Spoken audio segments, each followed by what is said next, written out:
Shavua Tov, on est en 5785, Parashat Vayera. Ici, dans cette paracha, il y a une particularité qui va affecter la totalité de la formation du peuple juif. C'est-à-dire notre caractère essentiel, on va le retrouver ici, enfin notre recherche essentielle dans la vie, on va la retrouver dans cette paracha. Je commence tout doucement. C'est marqué dans cette paracha, tout simplement, la paracha commence par les mots Vayera, Elav, Hashem, Belon et Mamré.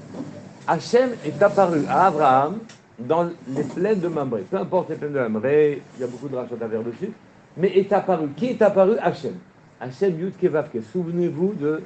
C'est pas Et Haelokim Italech Noach. Hashem Noach était accompagné par Elohim. Ici, c'est Hashem qui est apparu à Abraham. Et dans cette paracha, il y a un passage amusant. Vatitzrak Sarah Bekerba, les morts Achare Bloti à Italietna, va donner Zaken. On annonce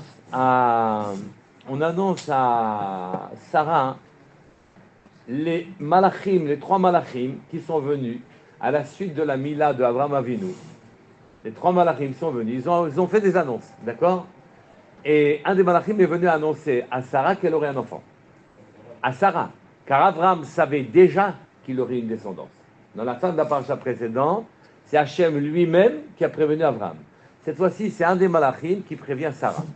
Et à ce moment-là, Sarah était cachée derrière la tente, enfin, elle entendait ce que le malach disait, et c'est marqué Vatitzrak Sarah, devant une annonce pareille. Son mari, il a 99 ans, elle a 90 ans, et donc elle dit, est-ce possible que je puisse avoir un enfant et que mon mari est vieux, je puisse avoir un enfant à ce moment-là? Je vous lis le passou. Vatitzrak, elle s'est amusée, voilà. Elle s'est amusée, Sarah, Bekirba, au fond d'elle-même, les morts, donc c'est sa pensée, elle ne l'a pas exprimé, hein. Bekirba, les morts, Achare Belotia Italienna, alors que j'ai perdu ma jeunesse, oui, je vais retrouver la possibilité d'avoir un enfant, va donner Zaken, a donné Zaken, mon maître il est vieux. Oui. Et le passage continue, Vayomer Hashem et Abraham, Hashem a dit à Abraham, Lama zetsachaka Sarah. Pourquoi? De quelle part? C'est dans sa pensée. Hein. Hashem prévient Abraham, on dit, pourquoi elle rigole Sarah? Qu'est-ce qui lui prend? Oui. Les morts en disant, Ha'af, Umnam, Eled. Est-ce que je vais encore enfanter?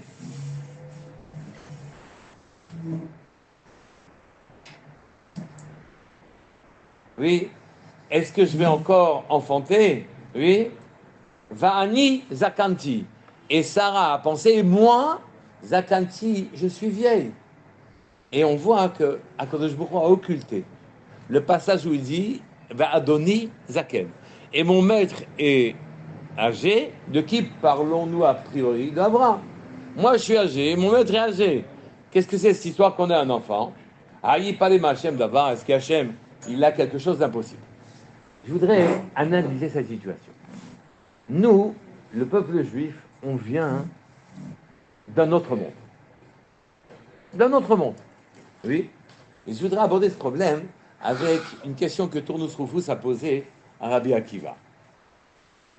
Dans cette paracha, encore une fois, Hachem est apparu à Avram. Hachem, c'est Yud Kevavke. C'est pas Elohim. Et Elohim, Talech Noir. C'est pas le Elohim qui est un dévoilement pour nous tous. Nous avons tous un dévoilement de Elohim. On sait ce que ça veut dire, toutes les forces qui sont en exercice dans le monde. On les connaît. Et bien, il y a ceux qui savent en jouer correctement. Les ingénieurs, les médecins, les politiciens, les statisticiens, les logiciens, tout ce que vous voulez. D'accord? Ils savent jouer des forces comme il faut. Donc finalement, il y a un dévoilement où ces choses-là, les choses de la vie, elles sont claires pour nous tous. C'est pas ça qui est apparu. C'est pas sous ce nom-là qu'il est apparu à Abraham. C'est marqué Vayera Hashem et l'Abraham. Je vais y arriver tranquillement. Belen et Maré. Et là-dessus, les Chachamim disent, le Midrash cite, Umipsari achaze Eloka. Après Samila, depuis sa chair, il a pu voir Yud Kevavke. Donc il ne voyait pas ce dévoilement divin de sa chair avant la Mila, il l'a vu après la Mila. D'accord? Acharé Hachem. C'est quoi cette citation-là? Oubi Psari, c'est un Iyov. C'est Oubi Psari, que tout le monde connaît ça, j'ai une seconde. Oubi Psari, j'ai perdu la ligne. Oui, Midrash. Oubi Psari, et de ma chair, Achazé Hachem, je peux voir Hachem. Je peux voir Hachem de ma chair. D'accord? Parce que j'ai fait la Mila, j'ai eu un dévoilement spécifique. Il y a une conversation, et je voudrais explorer cette piste-là. Parce que cette piste est quasiment notre destin. C'est marqué qu'il y a une conversation entre Tournus Rufus et Rabbi Akiva. Tournus Rufus lui dit, il lui a demandé quels sont les maasim, les actes les plus valables, ceux d'Hachem ou ceux des hommes. Et Rabbi Akiva a répondu, ce sont ceux des hommes. Et Tournus Rufus lui a dit, mais attends, on n'est pas capable de faire la terre, le ciel, etc. Il dit non, on est en train de parler des choses qu'on est capable de faire. Dans les choses qu'on est capable de faire, quels sont les meilleurs actes? Ceux de l'homme ou ceux d'Hachem? Tournus Rufus lui a répondu, et dis-moi, Hachem, il avait besoin de vous demander de faire la Mila? Franchement, c'est une mutilation. Oui. Et si jamais vous êtes incomplet, c'est dommage qu'il vous ait créé incomplet. Oui. Rabbi Akiva a pris une gerbe de blé et un gâteau, un bon gâteau. Et il lui a dit, c'est quoi le mieux? La gerbe de blé ou le gâteau? Il a dit, c'est le gâteau. Donc vous voyez que dans les actes dans lesquels on peut nous intervenir, les actes de l'homme sont mieux. Et quand on analyse ça, alors s'ouvre à nous un monde particulier, un monde spécial. En fait, Abraham, quand il s'est aperçu qu'il était incomplet, c'est là qu'il est devenu complet. Je ne veux pas rentrer dans les images habituelles, lève chabour, le cœur brisé, c'est le plus complet des choses, c'est pas ça. C'est qu'en vérité, il y a un problème.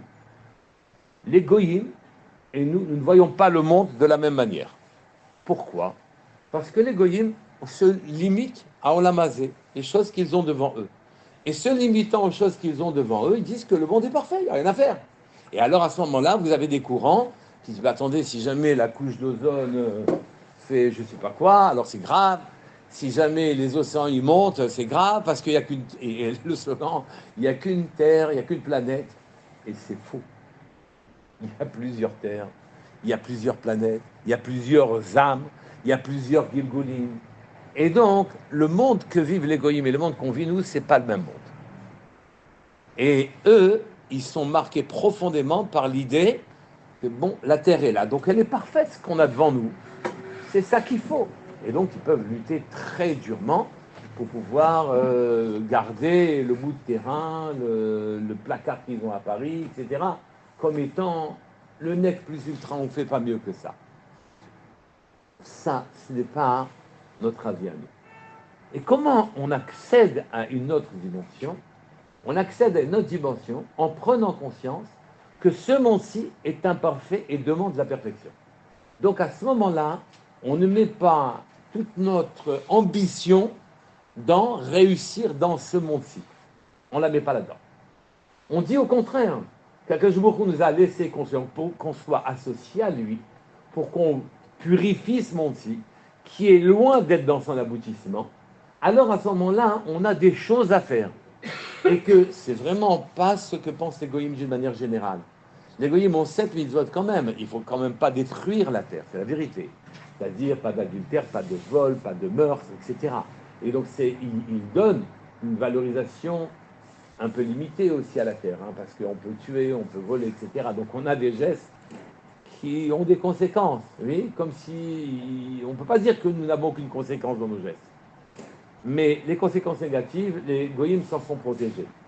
Mais pour le reste, ils considèrent ce monde-ci comme le début et la fin. Or nous, avec la Mila de Avraham Avinu, s'est ouvert un monde nouveau devant nous. Un monde dans lequel nous avons un rôle à jouer, un monde dans lequel nous ne nous attachons pas complètement à ce monde-ci.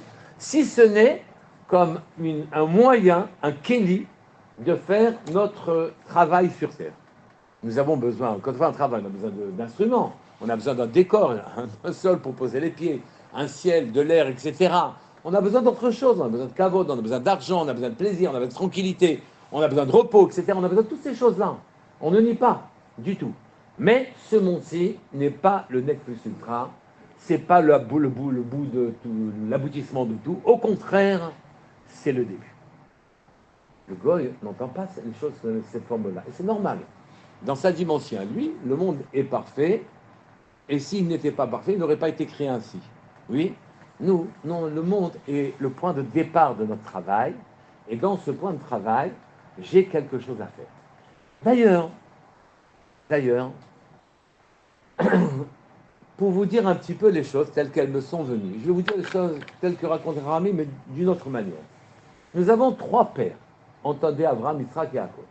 Par père, on entend des gens dont on peut copier tous les actes. Au contraire, c'est bien de le faire. D'accord? C'est pour ça qu'ils sont les pères. Noach n'est pas un père. D'accord? Il y a eu d'autres sadikim. Melchizedek, qui est un sadik, n'est pas un père. Adam n'est pas un père. Oui? Mais les gens dont on peut copier tous les actes, c'est Abraham, Yitzhak et Yaakov. Abraham, lui, c'est Amoud Chesed. Il donnait. En donnant, implicitement, il dit que le monde est imparfait, puisque le monde a produit des pauvres. Et que les pauvres sont là pour faire que les riches fassent des mitzvot, fassent un travail. Le pauvre est un instrument qui permet aux riches de s'exprimer. D'accord? La Torah est un instrument, etc. Vous comprenez ça. Mais à partir du moment où on donne, ça veut dire qu'il y a un besoin de donner. Ça veut dire qu'il y a besoin de donner. Il y a des gens qui ont un déficit au niveau de leur propriété. Il y a un manque, disons-le. Si le monde a des manques, c'est que son imperfection, c'est à nous de la corriger. Son imperfection, c'est à nous de la corriger. Et c'est le premier travail. C'est le travail d'Avraham Avinu. Et c'est notre premier travail à nous. On commence notre exploration de notre propre vie en donnant. Alors on ne donne pas que de l'argent, on donne du temps, on donne du plaisir, on donne du confort, on donne des bons repas, on donne une écoute attentive, on donne, on remplit les besoins des autres, mais on ne regarde pas seulement comme étant remplir les besoins des autres, mais simplement comme étant parfaire un monde qui est imparfait. Comme par exemple, oui, les Chachamim m'expliquent, il y a 2 cubes. Les 2 cubes sont parfaits en tant que tels. Oui, ils ont leur arête, ils ont leur truc. Si jamais tu enlèves une face à un cube et tu en rajoutes l'autre à l'autre cube, ils peuvent s'associer. Et donc, cette idée que le monde est imparfait, qui vient de la Mila, et qui sera le travail de Avraham Avinu pour explorer les pistes qui vont nous mener à Akadosh Baruch Hu, alors ça commence par le chesed de Avraham. Le chesed, le monde du chesed. Viendra Yitzhak dessus, et il va cristalliser, il va mettre de la rigueur dans cette démarche-là. De la rigueur qui permette de faire que ce chemin soit un chemin vrai. Comme quelqu'un qui a trouvé un raccourci et qui demande ensuite au terrassier de mettre du goudron, de mettre des trottoirs, de mettre des mobiliers urbains, etc. Il rend le terrain plus solide. Ça, c'est Yitzhak qui amène avec sa rigueur une solidité dans le chemin qui a été ouvert par Abraham. Le monde est incomplet. Je dois travailler. Et dans ce monde incomplet, là, je peux voir Hachem. Je vais vous expliquer pourquoi dans ce monde incomplet, on voit Hachem. Oui. Et enfin, Yaakov. Yaakov qui est venu derrière ça et qui a le Emet pour lui. C'est-à-dire, il est arrivé. Yaakov est le patriarche le plus accompli. Il est arrivé à ce que dans le monde, très clairement, n'importe qui a un accès à Akadosh Baruch Hu. Je m'explique. C'est marqué Eta Elohim Italech Noach. Avec Elohim Ivar Noach. Elohim, c'est le Dieu de toutes les forces. Nous avons, Baruch Hashem, un monde qui répond à nos sollicitations. Oui. Je prends un stylo, je lâche, il tombe par terre. Il ne va pas monter tout de suite dans les cieux, à moins que j'ai une dimension qui me permettent d'accéder à autre chose. Vous voyez, on a besoin de boire, donc l'eau nous nourrit, etc. Chaque corps a ses propriétés et on peut faire confiance que ces propriétés sont pérennes. L'eau, elle a ses caractéristiques, la terre, elle a ses caractéristiques, le feu, tout, l'air a ses caractéristiques et répond à des lois que j'utilise opportunément pour toute l'activité humaine. Et nous pensons que c'est Dieu qui a créé ce monde bien ordonnancé. Oui, ça, c'est un accès que peut-être même les goïms ont, sans aucun problème. Oui, ce n'est pas le propos des Juifs. C'est pas pour ça qu'on est venu dire que le monde est incomplet. Car si je regarde le jeu des forces dans le monde, au bout du compte, je dis que le monde, il est parfait. Oui, il y a 1000 ans, quand je lâchais un objet, il tombait sur le sol. Aujourd'hui aussi, il tombera sur le sol. Les mêmes lois sont les mêmes. Donc le monde a une perfection. Oui. En fait, le monde, ce n'est pas ce monde-là que le juif doit découvrir. Il doit découvrir un autre monde. Oui. Et c'est de ce monde-là que provient la racine même du peuple juif. Cet autre monde. Quand vous faites le Kriyat Shema, vous ne faites pas attention à ce que vous dites. C'est marqué Shema Israël, Hashem Elokeinu, Hashem Echad. Oui. Hashem est Elokeinu. Notre Dieu à nous, c'est pas Elokeinu. C'est Hashem. C'est Utkevavke. D'accord. Il n'y a plus de loi logique, il n'y a plus de science, il n'y a plus de pesanteur, il n'y a plus rien. Celui qui a créé le monde de manière ordonnancée, de manière à ce qu'on ne devienne pas fou, oui, en fait, c'est pas notre Dieu. Oui, notre Dieu à nous, c'est Yud-Kevavke. Toutes les brachot de la Hamida, c'est Yud-Kevavke. Au-delà de toute existence qui est là, qui sera là, qui a été là, qui est la racine. C'est quoi Elohim, non, elle a raison, c'est pas si facile que ça. Mais Elohim, c'est le monde tel qu'on le voit. Hein, finalement, il n'y a aucun problème. Demain, tu montes l'escalier, tu sens la pesanteur, tu es obligé de lutter contre les forces, et systématiquement, on lutte plus quand on monte que quand on descend. Parce que quand on descend, notre poids nous porte. Donc il y a des lois de fonctionnement de ce monde-ci. Des lois économiques, des lois statistiques, des lois politiques, des lois stratégiques, et des lois des sciences exactes, de la refoua, tout ça. Systématiquement, prendre l'aspirine, ça me mal à la tête. C'est magnifique, non? On pourrait dire que le monde, il est bien ordonnancé. Ça ne nous intéresse pas. C'est pas ça qui nous intéresse. Oui, ça, c'est le monde d'un goy. Le goy peut même accéder à ce monde-là en disant toutes ces forces-là, il y a un patron. Il y a des goyim qui disent il y a un patron et ils y croient profondément. Nous, c'est pas notre Dieu. Notre Dieu, c'est Yud-Kevavke. On le dit tous les matins dans le Kriyat Shema. Shema Israël, écoute-toi Israël, c'est pas un goy. Toi Israël, Shema Israël, Hashem Elokeinu, ton Dieu à toi, il est au-dessus de ces forces-là. Bien au-delà de ça. Justement, Hachem ou Elohim, c'est vrai que je vois un bel ordonnancement, mais c'est Hachem qui est Elohim. C'est Hachem ou Elohim. C'est nous, on essaye d'accéder à la cause des causes. Ça va, ça commence à rentrer, c'est bien. Et lui qui est Elohim. Ce que je vois, qui est parfaitement régulé, ordonnancé, ça va? Non. Il y a un nom d'Hachem au-dessus de tout cet ordonnancement-là. Dans Shema Israël, c'est Elohim. Non. Hachem Elohim, c'est notre Dieu Elokeinu, c'est Hachem. C'est pas cet ordonnancement de force. Dieu, chef Elohim, mon Dieu, c'est Hachem. Ça va? Non? D'accord. Donc, c'est notre Dieu à nous, c'est Hachem. C'est pas Elokeinu. C'est pas le patron qui a mis en place et fait fonctionner toutes ces forces. Parce qu'il fallait les mettre en place aussi, ces forces-là. Qui a mis en place tout ça et qui a fait fonctionner ces forces. C'est pas nous. Nous, on respecte ça parce que c'est un décret divin. Mais c'est pas notre Dieu. Notre Dieu à nous, il est au-dessus de ça. Shema Israël, Hachem Elokeinu. Notre Dieu Elokeinu, c'est Hachem. Hachem Echad. Tout ce que tu vois, c'est englobé dans Hachem. Il faut maintenant que tu accèdes à un autre niveau, celui de Hachem. Est-ce que c'est clair? Non? Oui? C'est clair? Oui? Et c'est Hachem qui est apparu à Avraham Avinu, Be'eloné Mamré. Donc maintenant, nous, on est un peuple qui venons d'ailleurs, en quelque sorte. On ne vient pas des forces de ce monde-ci. Les mères étaient stériles, les pères étaient stériles. On vient de nulle part, en quelque sorte.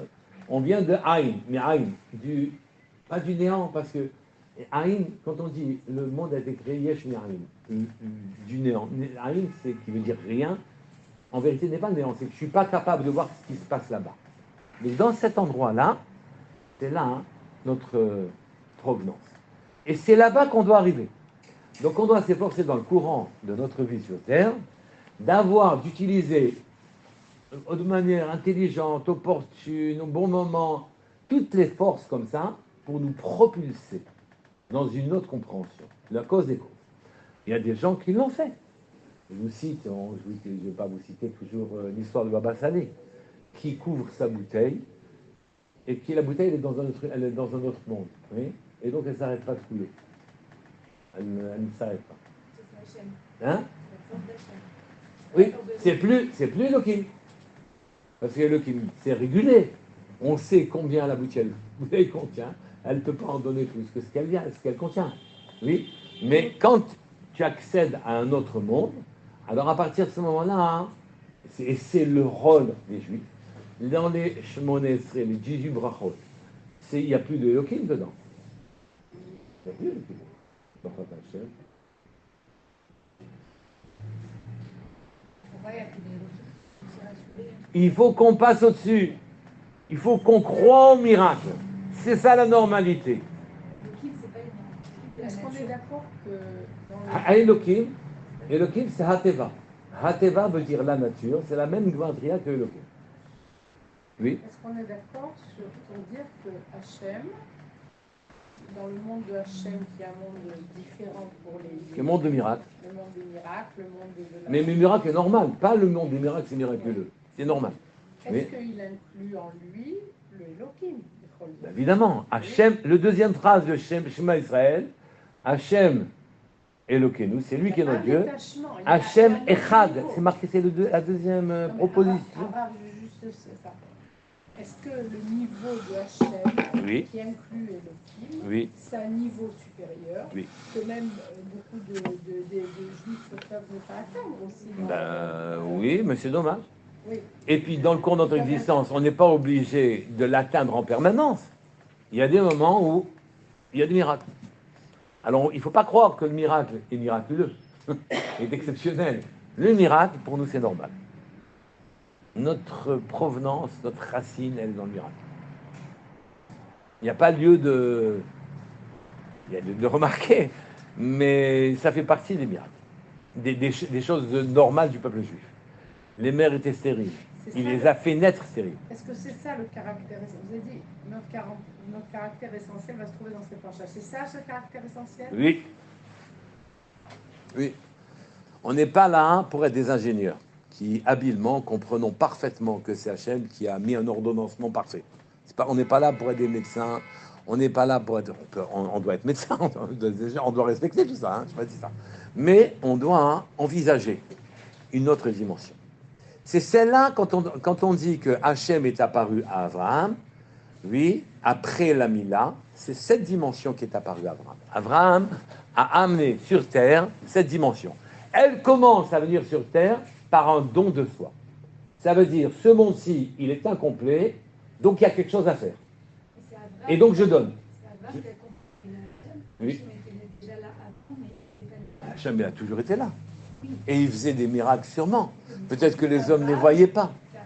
C'est Abraham qui a découvert qu'il y avait une autre dimension. Non, mais quand on dit qu'Hachem a découvert Yud-Keh Vav-Keh, ça veut dire que cette dimension, il l'a vu. Abraham a découvert cette dimension. C'est-à-dire que cette dimension, elle lui était, j'ose dire, un peu familière. Cette dimension était familière. Oui, il lui est apparu comme ça. Il lui est apparu. Venez là. Venez. Comme ça, je vois tout le monde. Il lui est apparu cette dimension, cette lutte. Dans l'existence, nous avons le devoir d'accéder à une autre dimension. Nous avons le devoir d'accéder à une autre dimension. D'accord? Alors, je reviens maintenant à Sarah.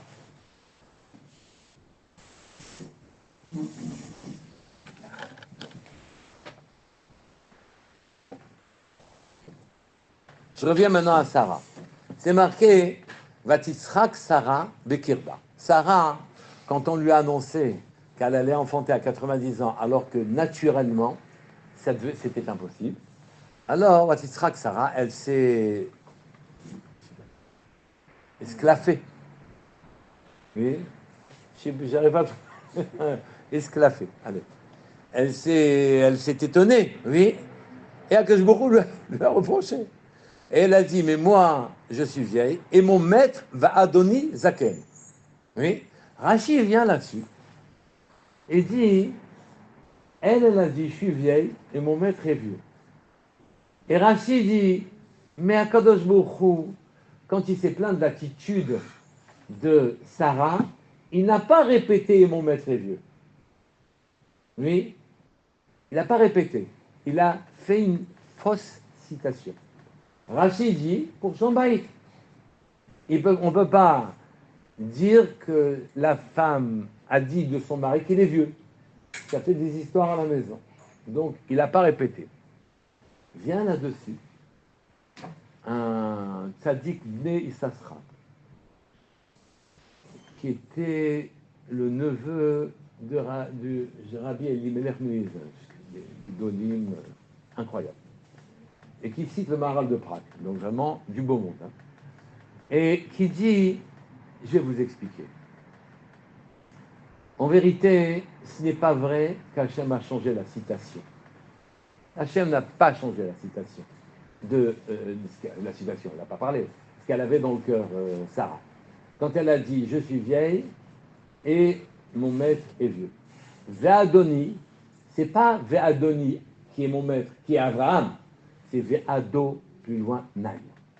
Et on l'écrit comme ça. C'est Dieu, il est vieux. Qu'est-ce qu'on veut dire par Hachem, il est Zaken? Elle veut dire par là, hein, qu'il a mis des lois, sur terre, et son kavod, c'est que ces lois fonctionnent toujours. D'ailleurs, c'est ce qui se passe. Les lois naturelles, elles ont une pérennité. Elles fonctionnent tout le temps, à tel point qu'il y a des gens qui ont fait leur profession d'utiliser habilement ces lois-là. Les lois physiques, les lois médicales, les lois économiques, les lois stratégiques, tout ça, c'est leur profession. D'accord? Et donc, pour quelle raison Hachem va-t-il changer son fonctionnement? Ce n'est pas de son cas, pour moi, sous-entendu, ce n'est pas de son kavod. Va'adoni Zaken, depuis le début des temps, il a mis des lois qui nous sont familières, qu'on peut étudier. Depuis le début des temps, elles sont les mêmes que jusqu'à aujourd'hui. Il n'y a pas un animal de plus sur Terre que ceux qu'on connaissait depuis Adam Arishon. Pas un animal de plus, oui, sur Terre, dans ce monde-ci en tout cas, pas dans les mondes précédents. Et il y a pas, donc tout est pérenne, oui. Pour quelle raison Hachem s'empêcherait-il d'avoir le kavod d'un roi quand il a dit quelque chose et quand il fait quelque chose? C'est tout le temps, il continuera de le faire sans s'arrêter. Pour quelle raison il va faire un miracle pour moi? Et donc elle n'a jamais, d'après le Maharal, elle n'a jamais dit que son mari était vieux. Ah oui, parce que son maître. Puisqu'elle est vieille, elle aussi. Oui. Ah d'accord. Puisqu'elle est vieille, elle aussi. On lui dira dit à Johnny. Bon, puisqu'elle aussi, elle était vieille. Et donc, c'est pas qu'Akadosh Baruch Hu par... Elle connaissait pas la dimension de Hachem. Hein? Non, elle connaissait pas sa dimension à elle. Elle connaissait pas la dimension qu'Abraham il a découvert avec la Mila que Hachem était. Hachem est apparu à Abraham. Ok. Sarah était supérieure à Hachem en névoie. C'est-à-dire, elles sont... Oh, j'y arriverai, oui. Sarah était supérieure à Abraham en névoie. C'est-à-dire, en tant que fonctionnement, en tant que Kéli, elle avait un accès plus facile aux choses au-delà du monde que lui. son accès est plus facile. Mais Hachem est apparu sous le nom d'Hachem à Abraham. D'accord? Abraham et Sarah, c'est la même chose. C'est difficile de distinguer. Mais au niveau des psychologies, c'est comme ça que ça marche. C'est-à-dire, elle n'a jamais dit que Hachem, que son mari était vieux. Elle a dit, mais c'est pas possible que Hachem vienne modifier le fonctionnement du monde pour moi. Vous savez qu'il y avait dans la Gemara, on rappelait qu'il y avait une personne qui était un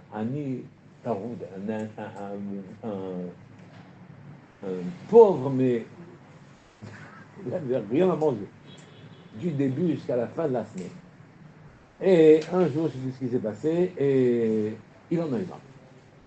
À la fin de la semaine, il est tombé en syncope, il a dit, alors, je ne veux plus rester ici, etc. Et donc, il a été éveillé par des grands Talmidei Chachamim, parce que lui-même était un grand Talmidei Chacham. Et ayant été éveillé par des grands Talmidei Chachamim, un des Talmidei Chachamim, il l'a vu dans son coma, il l'a vu d'un côté, il l'a vu se lamenter, donc ça étonne personne, vu la situation de pauvreté incroyable dans laquelle il vivait, oui, et qu'il en avait marre. Hein. Et puis après, il l'a vu, dans son coma, il l'a vu sourire. Il l'a vu sourire. Et on s'attendait à ce que sa vie était tellement malheureuse qu'il se laisse aller et qu'il disparaisse du monde. Et non, il s'est redressé. Il s'est redressé, il a revécu. Et donc, celui qui le veillait ce jour-là, il lui dit, je peux te poser une question, s'il te plaît, parce que dans ta syncope, dans ton coma, finalement, je t'ai vu te lamenter, ça ne m'étonne pas, vu l'état de tes finances, oui. Mais je t'ai vu après rire. Est-ce que tu peux me dire, tu te souviens de ce qui s'est passé dans ton rêve, quoi, en quelque sorte? Il dit, oui, je me souviens très bien, d'ailleurs, c'est la raison pour laquelle je me suis réveillé après, oui. C'est que beaucoup est venu me voir, parce que lui aussi, il me visite, est malade, il est venu me voir aussi. Et alors là, je me suis lamenté en disant, je ne peux plus vivre cette vie, c'est pas possible. J'ai un Talmid Chacham, j'ai rien à manger, du début de la semaine jusqu'à la fin de la semaine, c'est pas possible, ça n'existe pas. Et que je beaucoup m'a écouté, si je puis dire, religieusement. Il n'a rien dit, il écoutait comme ça. Et alors l'autre lui dit, mais et qu'est-ce qu'il t'a dit, Hachem? Il lui a dit, tu sais quoi? Je vais refaire toute l'histoire du monde. Oui, et peut-être qu'on va te trouver une place dans laquelle tu auras un peu plus d'argent. Il dit, c'est ça qui t'a fait rire? Il dit, bien sûr. Tu refais tout le monde entier, toute son histoire, tous les déroulés des faits, des gestes, et peut-être tu vas me trouver une place dans laquelle j'aurai à manger. Vous voyez comment les choses fonctionnent. Oui, c'est ça, tellement tu refais tout. Et peut-être tu vas me trouver une place dans laquelle je serai un peu mieux. Donc j'ai compris, et je suis revenu à la vie. Nos neshamot viennent de notre monde. Il y en a qui font des trajectoires longues, des trajectoires courtes, pas forcément en temps, mais même en trajectoire, en trajet, oui. Chacun avec son travail à faire, il le fait. En tout cas, hein, Sarah, elle a dit, je ne vois pas pourquoi Akadosh Baruch Hu me ferait passer, oui, du monde normal, du derech hateva, de la nature des choses. Je ne vois pas pourquoi Akadosh Baruch Hu me ferait à moi cette fleur-là, oui, de m'abstraire aux lois naturelles, alors que c'est son kavod que les lois naturelles soient pérennes. Un roi, il décide, ça continue comme ça. Oui. Et le Maharal a répondu. Le Maharal de Prague a répondu à cette question. Et il a dit, je vais vous expliquer. En vérité, depuis le début des temps, Akadosh Baruch Hu a créé deux fonctionnements, deux fondements. Un fondement que tout le monde connaît. Oui, celui que nous voyons, que nous utilisons, qui est pérenne, qui fonctionne, etc. Et un autre fondement, le miracle. Il attend de nous qu'on fasse des miracles, en quelque sorte, qu'on provoque les miracles. Parce que nous venons de ce monde-là. Naturellement, c'est une ambition importante, ça demande beaucoup de concentration, ça demande beaucoup d'efforts, mais on doit se diriger dans cette direction. Oui, on doit avancer là-dedans, dans cette direction-là. Et il y a deux fonctions. C'est pas qu'Hachem, en fait, Hachem attend que tu arrives à déclencher le fonctionnement de l'autre monde dans ce monde. Voilà ce qu'il attend. Il attend ça. Comme Abraham il est venu, il a dit le monde est incomplet. Ce monde-là, tellement parfait, tellement bien ordonnancé, tu sais quoi, il faut faire une ida. Il manque quelque chose. Par le manque, je définis que ce monde n'est pas parfait. Par l'imperfection de ce monde, je cherche autre chose. En cherchant autre chose, je trouve Hachem. Il est venu, Yitzhak, il a consolidé cette démarche. Il est venu, Yaakov, il a donné un accès à 12 personnes, à tous ses fils. Il a donné accès à une famille entière qui va descendre en Égypte et il y aura un peuple entier. Même des gens de moindre niveau qui sont capables d'accéder à cette dimension-là. Et donc, on doit rechercher cette dimension-là. Et donc, le Maharal de Prague explique que Sarah a fait une erreur. Que Sarah a fait une erreur. Et que Akash Baruch Hu a mis les deux fonctionnements en permanence dans le monde. Ils sont là depuis le début. Ils demandent simplement qu'on le déclenche. D'ailleurs, le Maharal lui-même de Prague a fait un golem. Il a fait un homme, juste il ne parlait pas. D'accord ? Quand les Juifs ont eu besoin, parce qu'ils étaient maltraités par les goyim, et qu'à un moment, il en a eu assez, il a dit, bon ça, ils ne vont pas nous empoisonner comme ça la vie tout le temps. Et donc, il a fait un golem qui était invincible. Invincible. Les goyim, ils en parlent. En Tchécoslovaquie, là-bas, il y a une statue du Maharal de Prague. Hein? Je vais expliquer, c'est pas grave. Il prend de la terre, oui, il prend de la terre, avec de la terre, il mélange avec des éléments. Ces mots-là, à lui, vont insuffler une vie, mais il n'est pas capable de le faire parler. C'est tout. Et donc, ce puissant colosse, que les goyim ont vu et connu, oui. Quoi? Il n'y a pas ça pour la maison du voyage. Si, il y a. Alors, justement, il a le Maharal, justement, à cause de cette réflexion, le Maharal, il a fait disparaître le golem. Pourquoi? Parce qu'elle l'utilisait. Oui, elle utilisait sa femme pour amener des seaux, des machins, etc. Elle lui a dit, va chercher de l'eau. Oui, c'est vrai. Ouais. Elle lui a dit, va chercher de l'eau. Et puis elle est partie, va m'amener de l'eau, etc. Elle est partie. Et donc, elle est rentrée 2 heures après, la maison était complètement inondée. Parce qu'il savait amener de l'eau, il ne s'arrêtait pas. Il ne savait pas s'arrêter. On dit, bon, on ne sait pas ce qui va arriver. Et donc, il a fini par. Mais vous savez, cette dimension-là, c'est celle, nous venons de cette dimension. Attention, nous sommes, nous les enfants de cette dimension-là. Les Juifs viennent de ce monde-là. Ils viennent du monde du miracle. Puisque nous n'étions pas prévus dans le cycle de la nature d'exister, puisque les mères étaient stériles. D'accord? Et donc, Akash Baruch Hu a attendu que la tzidkout de ces femmes-là fasse descendre les neshamot de ce monde.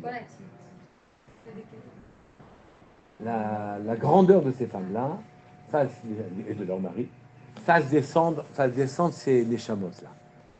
Et donc, il y a ici 2 fonctionnements, oui, qui sont actuels, permanents. Depuis le début des temps, il y a 2 mondes. Vous allez me dire, et je finirai là-dessus, vous allez me dire, mais comment on peut arriver à... Comment on peut arriver, il faut que j'arrête. Comment on peut arriver à déclencher, quoi, les soldats. D'abord, ça se fait sans arrêt. Quand il y a des guerres, quand il y a des trucs, etc., il est là. Il est là, et il montre même à des soldats qui n'ont pas de niveau spirituel important, il leur montre des choses invraisemblables. Il y a des gens qui reviennent aujourd'hui des guerres en disant ça n'a pas de sens, c'est insensé. Dans le monde normal, c'est insensé. C'est qu'en vérité, je vous donne un yesod, un fondement que je vous ai déjà donné. Je n'ai pas insisté, il faudra le répéter plusieurs fois. C'est qu'en vérité, les gens pensent qu'on a 2 yetzer, un yetzer hara et un yetzer hatov, et qu'une seule âme, oui. Et donc notre âme penche du côté droit ou du côté gauche, du côté du... On finit par faire quelque chose de bien ou on finit par faire quelque chose de moins bien, on va dire. D'accord? C'est fou. On a deux âmes. Enfin, les juifs. On a deux âmes. On a une âme matérielle pour la matérialité et on a une âme spirituelle que l'on n'utilise pas, qu'on laisse s'appauvrir. Et que donc, cet accès que nous avons tous en nous, qui nous permettrait d'accéder à des niveaux importants, oui, on y accède par les mitzvot. Je vous nous a donné même le cahier de charge, la feuille de route, elle a été donnée, des mitzvot, il nous met dans des situations qui permettent de faire des mitzvot, etc. Mais on les fait gentiment, à la babla. Pas trop vite le matin, tout doucement le soir. Bon, ça va, j'ai fait les mitzvot, on n'est pas des ultra-orthodoxes quand même. Et donc, voilà comment on fait les choses. Quoi, quand vous dites les mitzvot, c'est le matin tu te lèves, la prière. J'ai rien dit. J'ai dit qu'il faut utiliser la deuxième neshama que l'on a. La neshama, on a une neshama rouchanite. On a en nous, entendez par une neshama rouchanite, ça veut dire qu'on a un cœur et une conscience autre que celle dont vous avez joué depuis le début de votre vie. Socialement, quand on va à l'école, on nous forme à être normaux. Être normaux, entendez, être dans la norme. Hein? Donc, je vais avoir les mêmes envies que pratiquement tous ceux qui sont autour de moi, parce que c'est calibré pour que la société, elle fonctionne. Il faut des médecins, il faut des ingénieurs, il faut des avocats, il faut des businessmen, il faut de l'argent, il faut du kavod, donc il y a du kavod qui doit être distribué, etc. Et donc, tout le monde a les mêmes envies. Oui, il faut sortir de là. Il faut sortir de là. Il faut sortir de là pour déployer nos kochot personnels. Et ça se fait en faisant les mitzvot b'mesirut nefesh. En faisant les mitzvot b'mesirut nefesh. Qu'est-ce que c'est b'mesirut nefesh? Au-delà des capacités humaines. Au-delà des capacités humaines. Au-delà des capacités, c'est-à-dire on fait plus et plus. Plus que ce que... Voilà. Voilà ce que je voulais vous dire. Et donc nous avons une deuxième neshama, et donc on a une deuxième conscience. Il faut la mettre en œuvre. Bon, on a les moyens de la mettre en œuvre. Il faut juste se dépasser sans arrêt. C'est tout. Pas que les aspirations, il faut y répondre aux aspirations. Est-ce que par le fait qu'Akadosh Baruch Hu, il a donné la mitzvah et la mila à... La mila était déjà quelque chose de... Mais le fait, parce qu'au départ, l'homme, il a été créé parfait. Oui. Kivirol.